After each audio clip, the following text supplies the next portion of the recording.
Mbunge anauliza, je, serikali inachukua hatua gani kubaini chanzo cha tabia ya wanafunzi kuandika lugha zisizo na staha kwenye karatasi za mitihani? Mheshimiwa Wanu Ame. Mheshimiwa Mwenyekiti, kwa ruhusa yako na kwa niaba ya Mheshimiwa Waziri wa Elimu, Sayansi na Teknolojia, naomba kujibu swali namba 359 la Mheshimiwa Tina Andrew Chenge, viti maalum kama ifuatavyo. Mheshimiwa Mwenyekiti, mwaka 2025 serikali kupitia Baraza la Mitihani la Tanzania NECTA ilifanya utafiti na kubaini kuwa sababu za wanafunzi kuandika lugha zisizo na staha kwenye karatasi za mitihani zinasababishwa na mmonyoko wa maadili, msongo wa mawazo na kukata tamaa kitaaluma. Mheshimiwa Mwenyekiti, kwa mujibu wa kanuni za Baraza la Mitihani la Tanzania, mtahiniwa anayeandika matusi kwenye skripti hupewa adhabu ya kufutiwa matokeo ya mtihani husika. Hivyo, baraza limekuwa likiziandikia shule ambazo zimebainika kuwa na watahiniwa wanaoandika matusi na lugha zisizo na staha katika mitihani ili kuwaasa wanafunzi wao kutoandika lugha hizo. Aidha, serikali inaendelea kutoa elimu ya maadili kwa jamii, kuendesha mafunzo endelevu kwa walimu kuhusu mbinu bora za malezi, kuimarisha utoaji wa ushauri nasaha kwa wanafunzi ili kupunguza msongo wa mawazo, pamoja na kuchukua hatua stahiki za kinidhamu kwa wanafunzi wanaohusika na uandishi wa lugha zisizo na staha kwenye mitihani. Mheshimiwa Mwenyekiti, naomba kuwasilisha. Mheshimiwa Tina Andrew Chenge, swali nyongeza. Mheshimiwa Mwenyekiti, nashukuru kwa majibu mazuri ya serikali, lakini nina maswali mawili madogo ya nyongeza.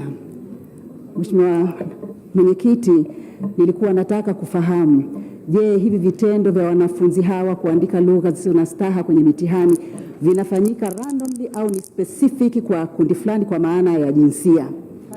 Swala langu la pili, kwa kuwa nchini kwetu kuna maeneo ambapo baadhi ya wazazi huwashawishi wanafunzi kufanya vibaya kwenye mitihani ili waweze kuwaozesha, je, wizara imefanya utafiti wa kina kujua kwamba swala hili la kuandika maneno yasiokuwa na staha na kuozesha watoto havina mahusiano? Naomba kuwasilisha. Mheshimiwa Mwenyekiti.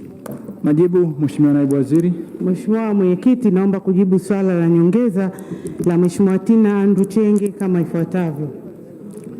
Kwanza nimpongeze kwa kuwa concerned na maadili ya wanafunzi ama vijana wetu, na nimpongeze kwa kazi nzuri anayoifanya kule jimboni ya kuhakikisha kwamba vijana na wanafunzi wanakuwa na maadili mema katika eneo lake. Mheshimiwa Mwenyekiti, ni kwamba serikali kupitia Baraza la Mitihani la Tanzania, kama nilivyojibu kwenye swali langu la msingi, kwamba limefanya utafiti kuhusu kadhia hii ya kuona kwamba baadhi ya wanafunzi wanaandika lugha za matusi katika mitihani.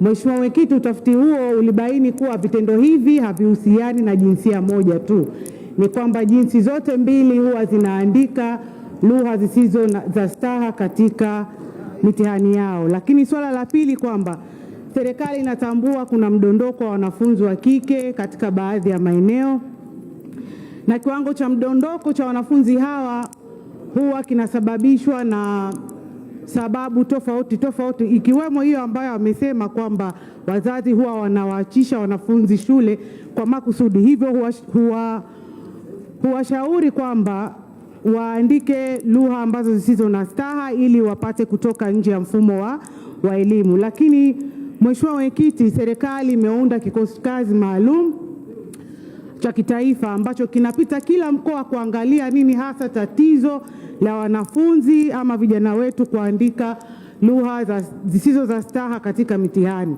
Na Mheshimiwa Mwenyekiti, taarifa hiyo itakapokamilika itawasilishwa na hatua stahiki zitachukuliwa. Tumedhamiria tunaboresha elimu yetu.